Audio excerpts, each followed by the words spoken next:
Though we are separated at this time, we are not isolated from the suffering of our neighbor. Today, we are here to talk the need of more dollars to rental assistance to ensure our fellow members and the residents of the city and the county have a roof over their head. And we've met with city council members, housing experts, most importantly, families of our institutions. And today we're here to talk about what we believe may be the next epidemic, and that's an epidemic of homelessness. DAI is here to say that the proposed COVID-19 rental assistance program proposed by the city is simply inadequate in funding and will reach very few people. We know that there are at least 45,000 to 50,000 families at risk of eviction. At $800 a month, this quickly becomes not the $1 million or $2 million or $13 million per year issue that is assumed in the budget. It is a $40 million per month issue. Thousands of families in Dallas will have no way to pay their rent on May the 1st. These are the men and women who care for our families, serve in restaurants, maintain our public spaces, build our communities, and in return, we should protect them. What is a homelessness crisis or potential for a homelessness crisis for the folks who attend your congregations is a potential foreclosure crisis for our members, which would contribute to an even greater impact on our economy and on those most vulnerable residents. It's also important for us as faith leaders to be a voice for the voiceless, that we recognize our vulnerable brothers and sisters, and we see them in their serious need at this time. And we know that now is the time to help them. One of the things we've looked back into our heritage is when plague struck Wittenberg during the time of Luther's day. And what did he do?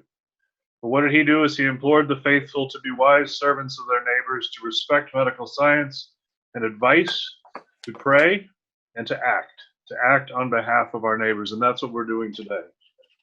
I hope that the City of Dallas Council and as well as the county commissioners will see fit to partner with those who know best and how to do it best to distribute funds for those who could become homeless overnight.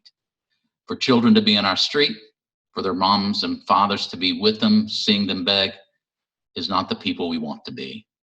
The people that God is calling us to be and that we can be is to see that they do not go homeless during this pandemic time. The universal moral truths that have stood for thousands of years help keep our societies spinning on their axis like gravity. And one of the most important universal moral truths is that every human being has the basic right to seek out, create, and cultivate a place that they call home. The next steps are that DAI commits to working with the county and the city government to meet our community needs. We agreed to do our work in a nonpartisan basis to reach a solution that works for the county, the city, and most importantly, our members and their landlords. No, I just had a question about how those conversations have gone with council members, and you know what, how much money you're hearing from them is available. Well, so the information that I have is a bit dated, but the last I talked to the City of Dallas housing people, they were asking us for a list of the nonprofits that they could work with, trusted nonprofits that they could work with. And by trusted, I mean that our members trust. We've given them that list, and we've also pointed them in the direction of some other, I think the Dallas Apartment Association had a list of nonprofits that they suggested. So they have that list. As far as the funding goes, the budget has, specifically for rental assistance, it has $1 million allocated for it. There's other funds up to $13 million for other various things, but not for rental assistance, for the homelessness and for other aspects. Since the rent is due in a couple weeks on May 1st, those and the courts are closed, the evictions are not, they're not proceed after, I believe, May 19 till now. But do the families have to contact the apartment office prior May 1st if they're not have the rent ready by then? that, Ian Mattingly with the Apartment Association. So we've been talking to our members, and we have, as a set of best practices, requested that all of them communicate with their residents to determine what the needs are.